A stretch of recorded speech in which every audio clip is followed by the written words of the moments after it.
very warm welcome to the CII India Europe Business and Sustainability Conclave 2023.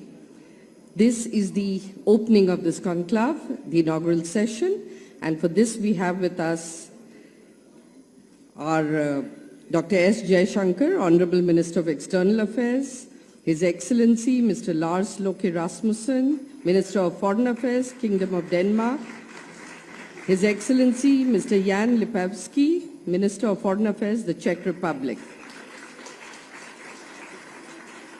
And from CII, we have Mr. Sanjeev Bajaj, President, Confederation of Indian Industry, and Mr. Chandrajit Banerjee, Director General, CII, who I will now invite to give the opening remarks. Over to you, sir.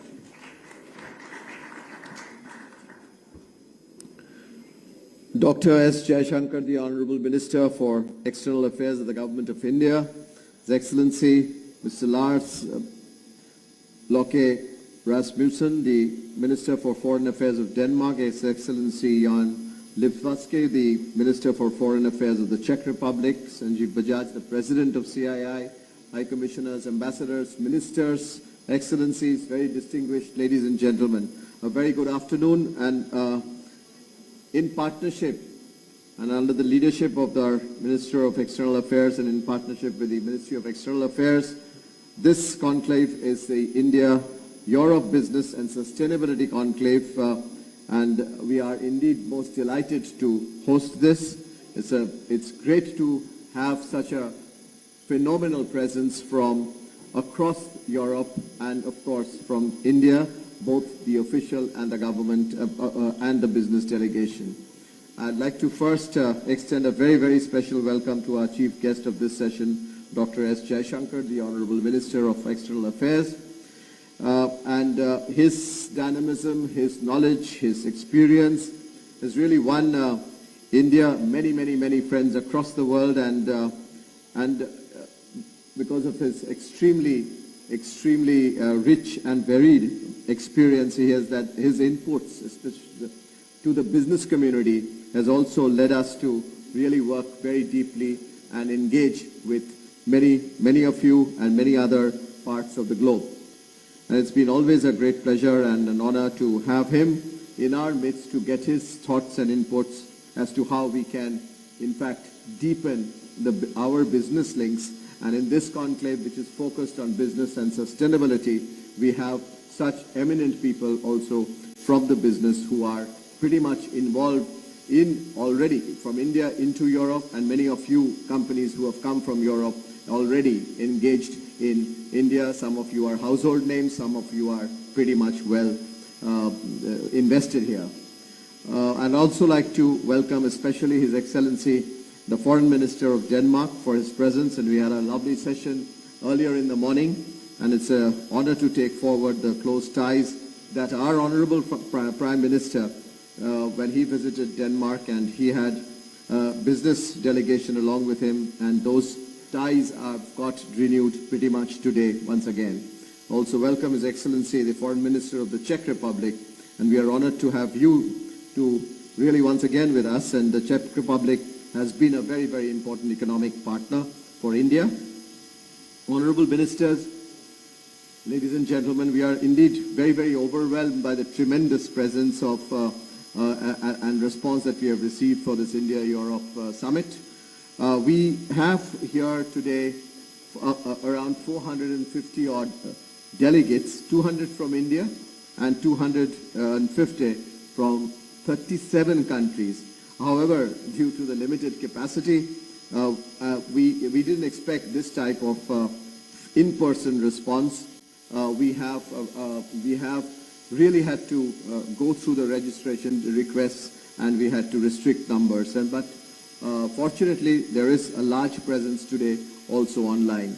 We also got a good response from thought leaders to be a part of the deliberation. So we have close to 40 good, high quality overseas speakers, largely from Europe, and 30 plus another 30 Indian speakers across 12 different sessions that we are planning to do.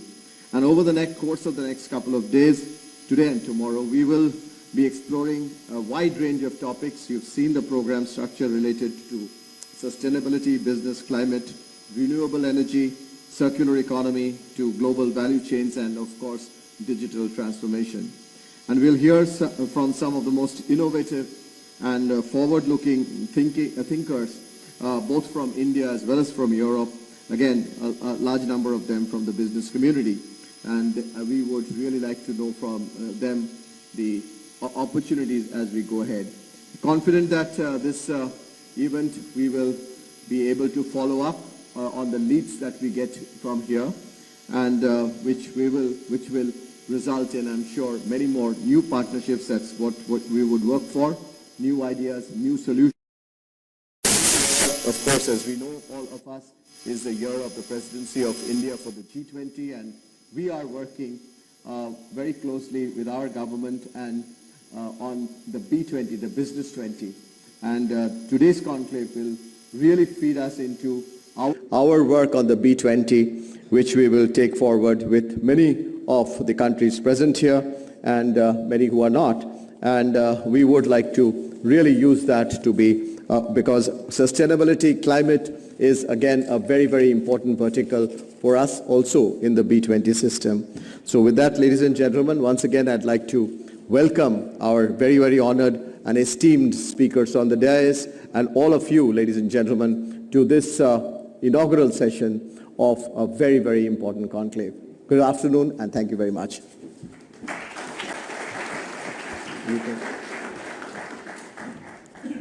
Thank you, Mr. Banerjee. Ladies and gentlemen, may I now invite Mr. Sanjeev Bajaj, President, Confederation of Indian Industry, to give his remarks, please.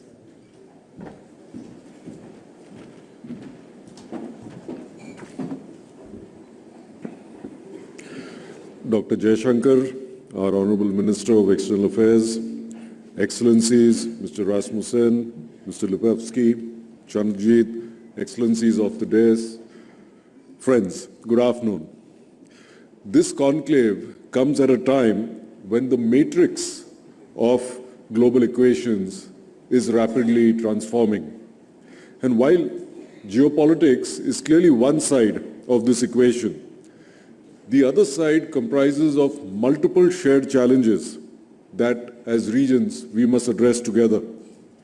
I believe today's conclave, which focuses on business engagement in growth and sustainability between the two regions, is important precisely because it converges the two sides for jointly exploring emerging opportunities as well as acknowledging challenges. With enhanced engagement, the India-Europe business relationship can be the cornerstone for a stable and progressive global economy and can offer new sources for growth. Both regions have recognized the mutual benefits of increased trade and investment and leading to a strong collaboration in various areas, from manufacturing to services to infrastructure sectors. Indian industry is excited about the ongoing FTA negotiations between India and the EU, India and the UK, as well as India and EFTA. We believe that these FTAs have the opportunity to further enhance cooperation between our regions. The emerging contours of our engagement cover many areas, and let me highlight a few. One, post the pandemic, India can increase its partnership with Europe in the field of healthcare innovation. India's vaccine and pharma strengths, our skilled workforce, and R&D, combined with Europe's technology and innovation, can redefine healthcare for affordability and accessibility. Second, the global transition towards renewable energy should be jointly led by Europe and India. And we have both set ambitious targets for renewable energy, and technological innovation partnership in these areas would go a long way. Third, the two regions must also collaborate in digital transformation, whether in fintech, e-commerce, and data protection to create robust, interoperable digital ecosystems.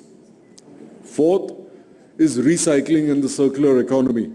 These are very important components of our engagements. And India's ambitious goal of eliminating single-use plastics and Europe's circular economy action plan share common aspirations. Finally, multilateralism is an essential aspect of the partnership between India and Europe. Both regions must work together for strengthening the multilateral system and creating a more inclusive global order. India has assumed the presidency of the G20 this year and is working with G20 nations to tackle some of the world's most pressing issues. Our Honorable Prime Minister has stressed that India's G20 presidency is a presidency of healing, of harmony, and of hope. On these lines, the priorities for Business 20, one of the most important engagement groups for G20, relates to inclusive global value chains, financing the economic recovery, and digital and financial inclusion, amongst others. CII, as the Secretariat of B20 India, is working with all partners in these areas. India and Europe have a strong and symbiotic partnership which holds immense potential for global growth and recovery. And we look forward to working with our European counterparts to realize this potential. Thank you.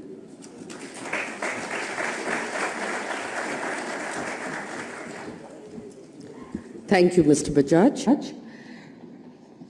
Before I invite our next speaker, I'd like to acknowledge the presence of His Excellency Mr. Silvio Schembri, Minister of Economy, European Funds and Land from Malta, who's also amidst us, please. Can we hear it from him, please? I now have the pleasure to invite His Excellency Mr. Jan Lipavsky, Minister of Foreign Affairs, the Czech Republic, to address us, please.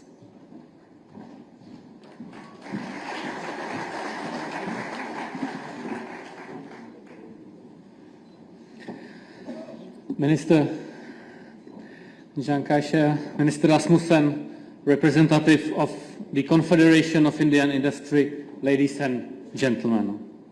Thank you for the invitation to visit India and to speak at this important forum. This is the first time I am visiting India as the Czech Minister of Foreign Affairs, and the fourth time I am meeting Minister Jan Kajsa in the past year. This frequency of our contacts demonstrate our mutual interest in strengthening bilateral relations between India and Czechia in all areas. Let me also thank the Confederation of Indian Industry for hosting today's conference. I am accompanied by several members of the Czech Parliament from the Foreign Affairs Committee, including its chairman, Mr. Marek Ženíšek, and a delegation of representatives of companies from the Czech Confederation of Industry, your partner organization. I hope their meetings with the local partners will initiate new business projects. India has traditionally had a prominent place in Czech foreign policy and our trade relations. The Czech government's policy statement mentions India among the democratic partners in the Indo-Pacific with whom we will be deepening our relations. The EU-India relationship gains on importance. India is becoming the most populous country of the world, and its remarkable economic growth predestines your country to become the third largest economy before the end of the decade. We do recognize this fact, and we do recognize the role of India is playing for the stability of Asian continent and in world politics.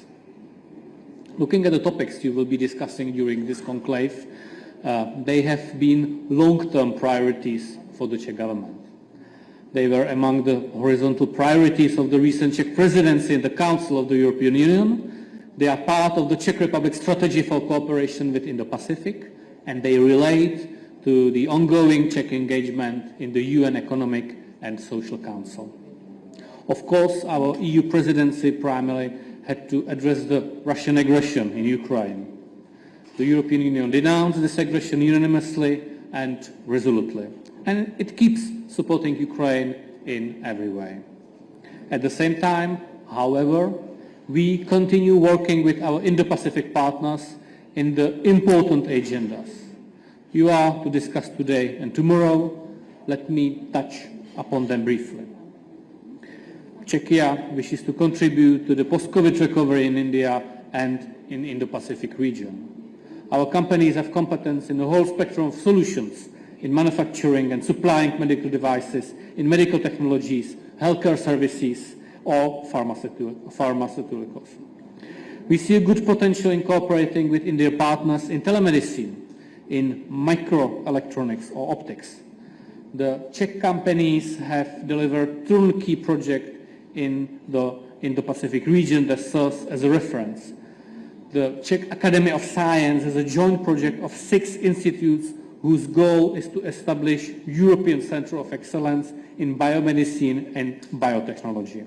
Both of these areas are relevant to mention here in India. We wish to focus on science, research and innovation in the broadest sense, which covers everything you will be discussing. The transition to clean energy is an opportunity to strengthen the cooperation we started during the Czech EU presidency in environmental protection, in green and smart solutions. The global energy crisis induced by the Russian aggression in Ukraine has stressed the need to diversify our energy mix and to work for strengthening the resilience of our partners in the Indo-Pacific. Clear energy transition is a key to this goal, and India is a crucial partner in the region for us. We can succeed together elsewhere in the Pacific as well. I mentioned the Czech government policy statement, and I should like to refer to another of its chapters, digital transformation and digital services. India's investment in ICT in Czechia, the strong presence of company Infosys, is a great example of our joint effort so far. Cybersecurity must go hand in hand with digitalization, and we are interested in enhancing our bilateral dialogue on cybersecurity, cybercrime and hybrid threats. Another topic of your conclave program is food security. We saw the Russian aggression in Ukraine causing significant disruption in exports of grains from Ukraine, as well as food and fertilizers from Russia. It did not only translate into the increase of price of fertilizers, but also to the price of rice, especially affecting the consumers in Asia. It calls for us to focus on food security and to strengthen our value and supply chains. In this context, I would like to mention the use of EU space programs. Their navigation and positioning tools with the data and services offered by the EU Earth Observation Program Copernicus can be used to improve food security and make agriculture in general more efficient and sustainable. As we have shown during the Czech EU presidency in cooperation with the Indo-Pacific partners, the EU space programs are helping in disaster risk reduction. Czechia has a well-developed space segment in research and academia, as well in a private sector. We are supportive of secure, predictable and reliable supply chains, and this stands behind our interest in working closer with India. It is up to each company to choose its supplier or business partner, but our role as government is to create an environment that is favorable to businesses and investment, especially in removing all kinds of trade and administrative barriers. Within the EU, Czechia as a textbook case is the textbook case of an open market economy. Dependent on foreign trade, traditionally belongs amongst the advocates of free trade, and just like during our EU presidency last year, we will continue to be vocal supporter of negotiation negotiations of free trade agreement between the EU and India. One of the sources of Czech pride and reputation in the world is the Czech education system and our universities. With India, we will intensify the cooperation between universities and research institutes, as well as scientific mobility. But we are also focusing on employment agenda too. India is one of the countries included in the Czech government's program of targeted economic migration, successfully realized since 2019. And the annual quota for employment cards stays valid while preventing human capital flight. You will discuss smart manufacturing and industry 4.0. And since I represent a country with traditionally strong industrial base and innovation potential, I wish to assure that we are interested in mutual exchange of experiences in this domain. Czech companies are offering solutions in smart cities, waste energy and clean technologies. We are offering our solution and experience, including the preparation of legislation, and we are attentive to the experience and specific needs of our partners in bio-circular green, BCG. I think I have covered most of the topics of Conclave's program. Lastly, I wish to mention mobility. Strong and traditional reference already exists in the relation between our two countries. Let me just mention Java motorcycles and the partnership with Mahindra Group. Škoda Auto that produce locally in line with your government strategy Make in India, or Tata Trucks that have India as one of the biggest clients in the world. Czechia is interested in offering new solutions for the city and intercity mobility transportation, especially in rolling stock segment. Czech investors are already producing wheel sets and their parts for all types of rolling stock here in India. And last but not least, let me invite the present India's business representative to visit the Czech Republic and find new business opportunities with their Czech business partners. Thank you very much for your attention. Thank you very much for this conclave, and I wish a successful debate. Thank you.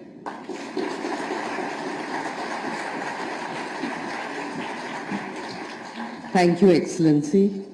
And I now invite His Excellency Mr. Lars Løkke Rasmussen, Minister for Foreign Affairs, Kingdom of Denmark, to address us, please.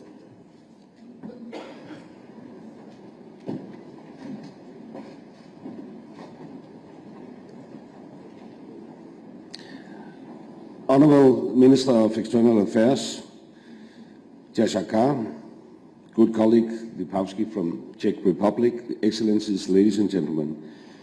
It is a pleasure to be here for this opening of the India-Europe Business and Sustainability Conclave.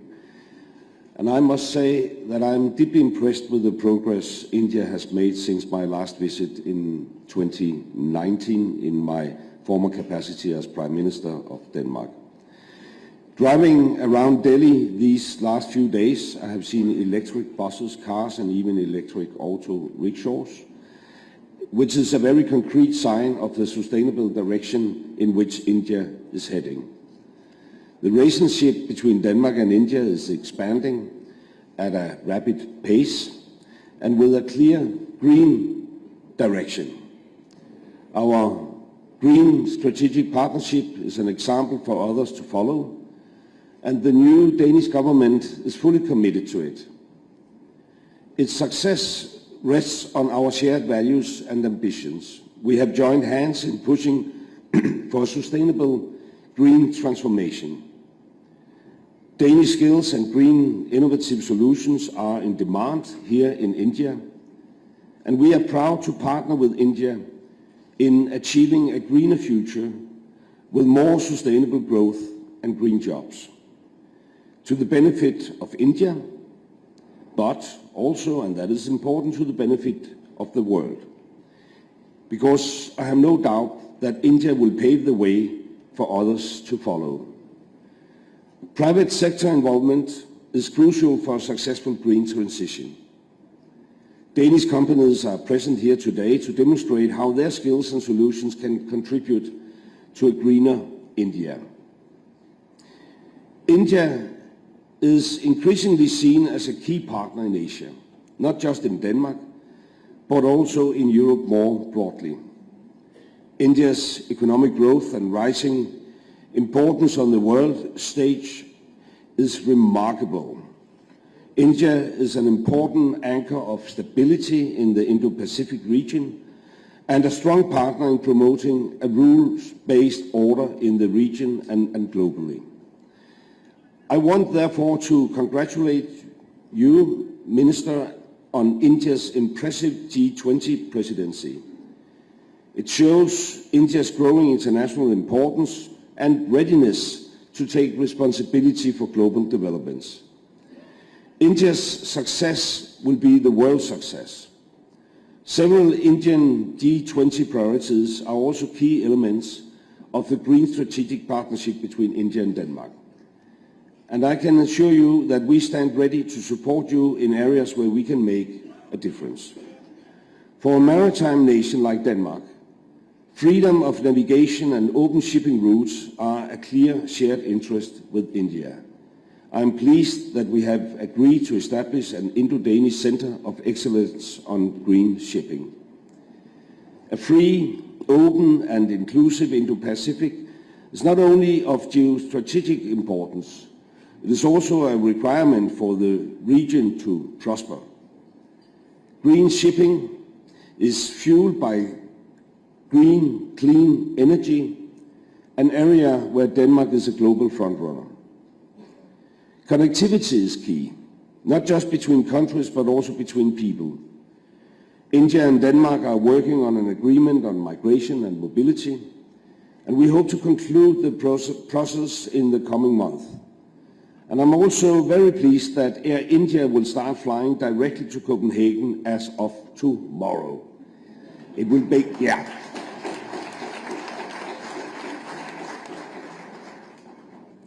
It will be much easier to go back than when I arrived a few days ago. I hope this will facilitate closer ties, also between businesses, which today is all about. We must take advantage of expanding commercial opportunities. India is already one of the countries where Danish companies have the highest numbers of employees. 166 companies employ close to 100,000 people in India, and I foresee that numbers will increase in the future. A third of those companies expect to invest further in India in the coming years.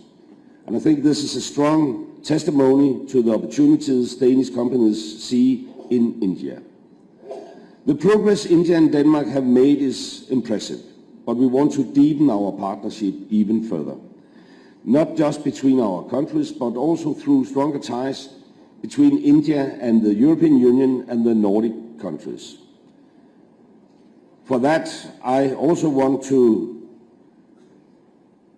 express the hope that we could give more impetus and momentum to the ongoing negotiations about a free trade agreement between Europe and India.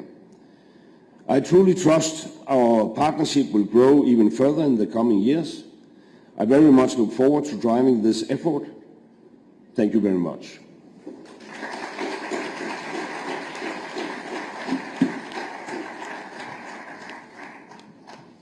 Thank you, Excellency.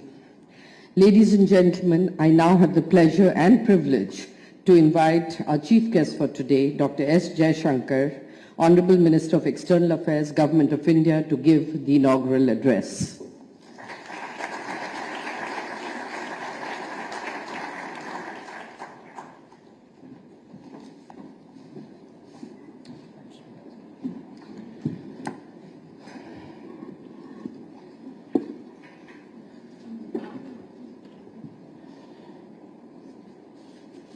Mr. Jan Lipavsky, Minister of Foreign Affairs of the Czech Republic, Mr. Lars Løkke Rasmussen, my colleague from the Kingdom of Denmark, Mr. Magnus Heunicke, Minister of Environment from Denmark, Mr. Lars Agard, Minister of Climate, Energy, Utilities, Mr. Silvio Schembri, Minister of Economy, European Funds and Roads of Malta, Mr. Sanjeev Bajaj, President CII, and Mr. Chandrajit Banerjee, DG CII, dear friends.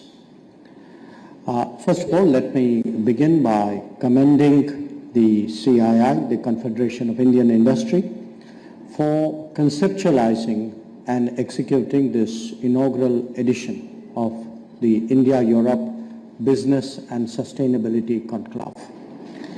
I also congratulate Denmark for partnering us on this conclave, and the Czech Republic, Lithuania, Malta, and the UK for their association with the event. I would particularly appreciate the fact that two of my distinguished colleagues, foreign ministers, are here today sharing the dais. I had an opportunity yesterday and this morning to discuss our bilateral partnerships with them.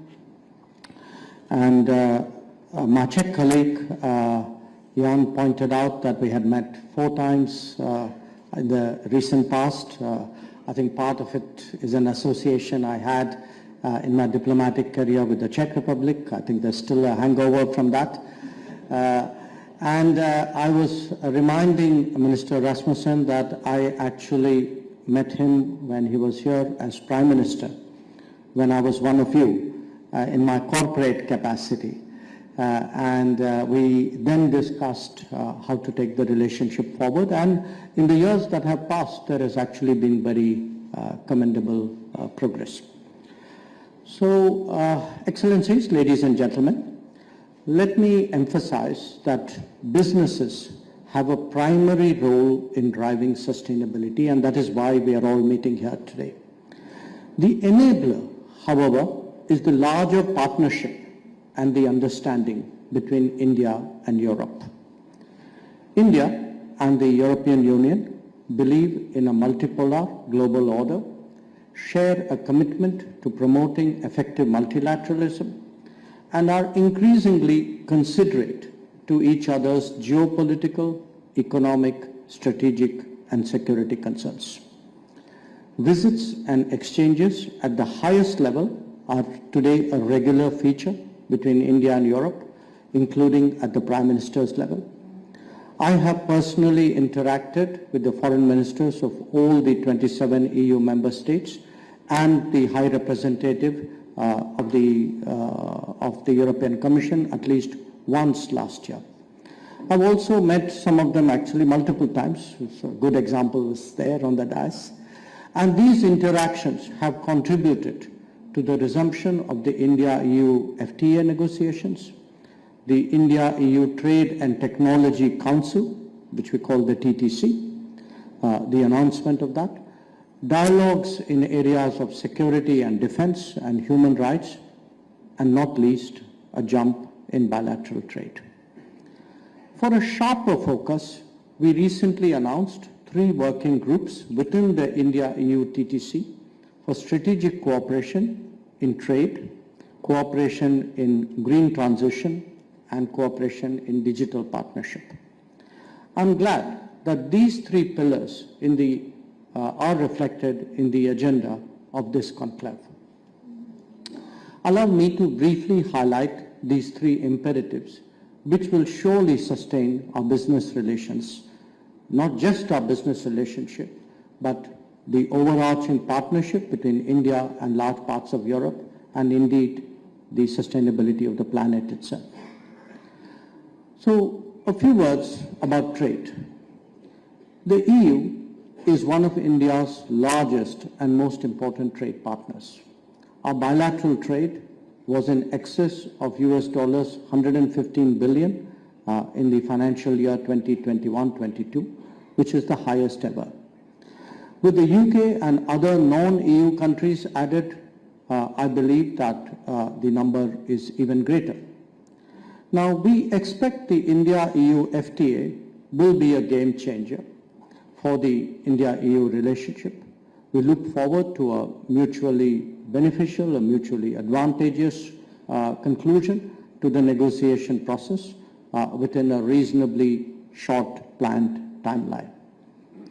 India's new approach to trade agreements addresses issues of non-tariff and behind-the-borders barriers, quality standards, and related benchmarks. With like-minded partners, we have actually demonstrated in recent years a fast-track change in our FTA negotiation processes. The FTAs with UAE and Australia were actually concluded in record time. India's large and growing middle-class population makes it obviously a preferred investment destination as well as a lucrative market for our trade partners.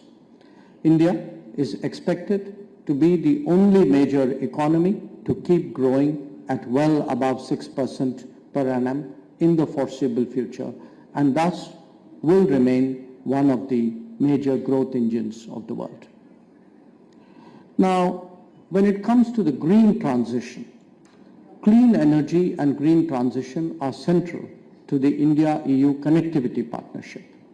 Synergies have emerged in solar and wind energy, in green hydrogen, smart grids, sustainable urban transports, especially metro projects, waste management, and the circular economy. But to sustain this cooperation, the real ask is capacity building, clean technology transfer, alignment of standards, and cooperation in critical materials. And here, let me say upfront that promoting green financing is the ignition for any long-term result-oriented outcome. India is today one of the leading countries in climate change mitigation commitments and environmental protection.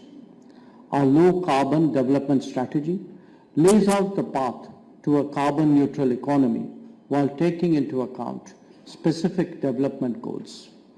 We have the third biggest installed renewable energy capacity in the world. Without stressing on our ambitious nationally determined contributions at the UNFCCC, let me say that we will reach our goals even earlier. Now, looking ahead, India's ambitious green hydrogen policy incentivizes an indigenous ecosystem for local needs and exports. In this, we have already seen collaborations between many major European firms and Indian companies. Electric vehicles, as Minister Rasmussen noted, will be the next big thing for a green transition of India's urban landscape. Green transition is also the core of our sustainability goals, and it is enshrined in our agenda for the G20 presidency. And in fact, Prime Minister Modi's LIFE initiative adds the dimension of individual responsibility and ownership of our environment in the synergy with India's declared climate and environmental goals. Now, speaking about digital transformation, last year, many of you are aware that 41% of the world's transactions actually happened in India. Our highly developed tech sector and an increasing pool of quality skilled human power in the software services sector are obviously a given. Newer technologies like additive manufacturing, high performance computing, and AI are increasingly the emerging focus. We are also putting together an indigenous chip making ecosystem. India today can boast of more than 100 unicorns, many of them in the tech sector. But our digital success stories goes beyond these unicorns. It touches the common person. We have pioneered digital public goods on a scale previously unimaginable. Our innovative digital solutions for identification and banking, Aadhaar, and digital transactions, UPI, are unprecedented in reducing transaction costs and turning digital and financial inclusivity into a reality almost overnight for hundreds of millions of our citizens. Our indigenous development of 5G and digital commerce will surely empower our citizens even further. India's development through the digital model is affordable, transparent, scalable, socially transformative, and predominantly open-sourced. This model could be implemented in other countries and be integral to our development partnership and capacity building cooperation with the rest of the world, especially the global south. Digital connectivity is vital to the India-EU connectivity partnership and can include knowledge exchanges and capacity building in AI, quantum and high-performance computing, 5G and 6G, semiconductors, cybersecurity, and digital platforms. This could also serve to exchange views on strategic, political, and security implications of new and emerging technologies. Europe, I want to emphasize, is a natural partner in these areas. To all this now, let me say a few words on the future of India and the EU partnership. It is a subject on which you can see that the government has invested a lot of resources and attention in recent years. And I share the hopes of Minister Rasmussen and Minister Lipovsky that we will see much more progress in the days ahead. Now, many of you would have read terms like the fastest growing major economy, or well placed to negotiate global headwinds, or one of the world's largest markets, or even home to a youthful and growing quality workforce. These are actually today descriptions that we hear in Europe about India. How did we get there? Allow me to share how our cards have stacked up in recent years. In the last 9 years, Prime Minister Modi has undertaken several structural economic reforms, some of which were clearly politically counterintuitive, nudging the informal economy to the organized sector, cleansing the financial system, rationalizing taxation, incentivizing production, doubling down on infrastructure and logistics, digitizing the government's interface with its citizens, and ushering in an ambitious energy transition. Each one of this was part of a policy mix which is today paying off. And that, mind you, is still just the beginning. We want our friends in Europe to appreciate that this momentum and its compounding strength will take us towards becoming a developed society by 2047. And along with that will grow the accompanying business opportunities. India's economic comeback and credentials are matched by our geopolitical weight, deriving from a strategic location in the Indo-Pacific region and an increasing defense and first responder capability. Europe and India can strengthen each other's strategic autonomy by reducing dependencies, cooperating on critical technologies, and ensuring supply chain restructuring. The India-EU FTA is therefore a very important goal, and the TTC will provide the structure and strategic guidance to this partnership as it moves forward. So in closing, I would like to say that India's relations with Europe are stronger and deeper than ever before, and this event itself is a testimony of that assertion. Between us rests the largest democratic and free market space globally. The business communities of India and Europe have a large stake and an enabling role in this transformation.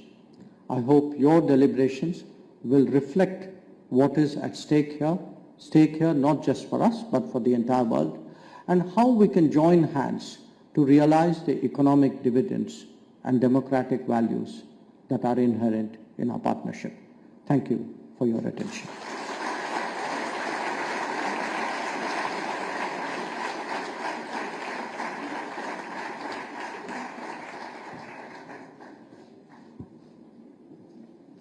Ladies and gentlemen, what a great start we had to this maiden edition of this conclave.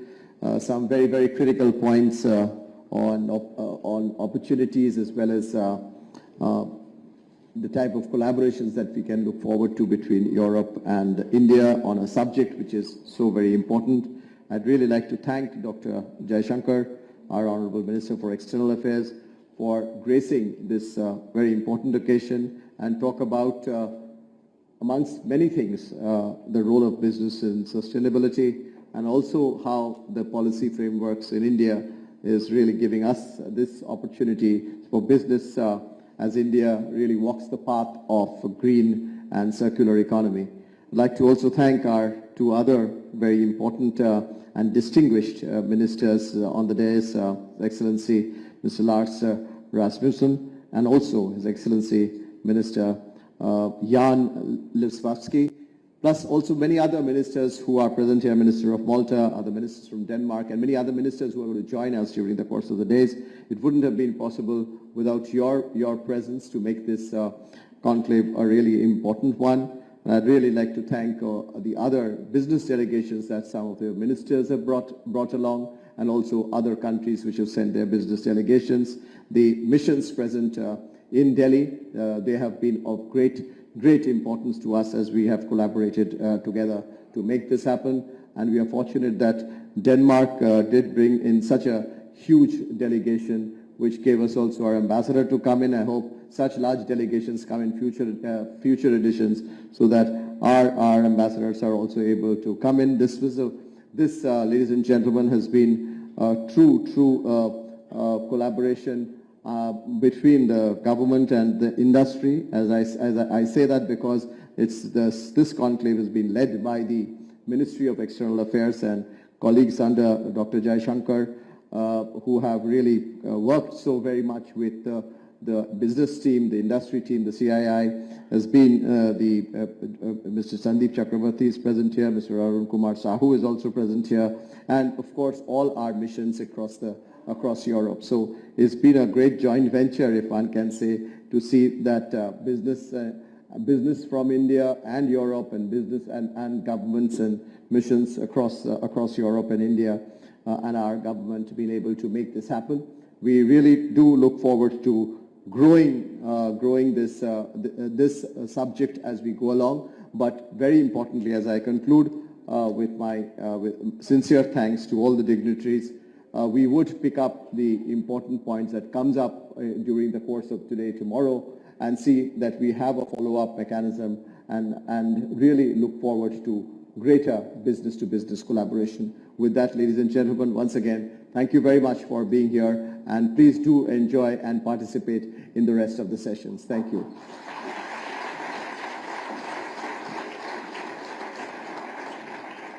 And before we close this, we have a small token of appreciation from CII for our ministers on the dais. May I request DG CII to... Okay, we'll have Mr. Bajaj hand over this plaque to His Excellency Mr. Jan Lipavsky, Minister of Foreign Affairs, the Czech Republic.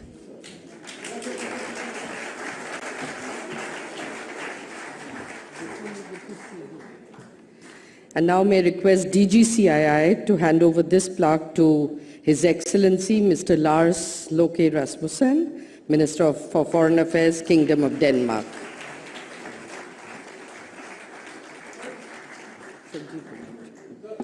And now once again, I request Mr. Sanjeev Bajaj, President CII, to hand over a token of appreciation to Dr. S. Jaishankar, Honorable Minister of External Affairs, Government of India.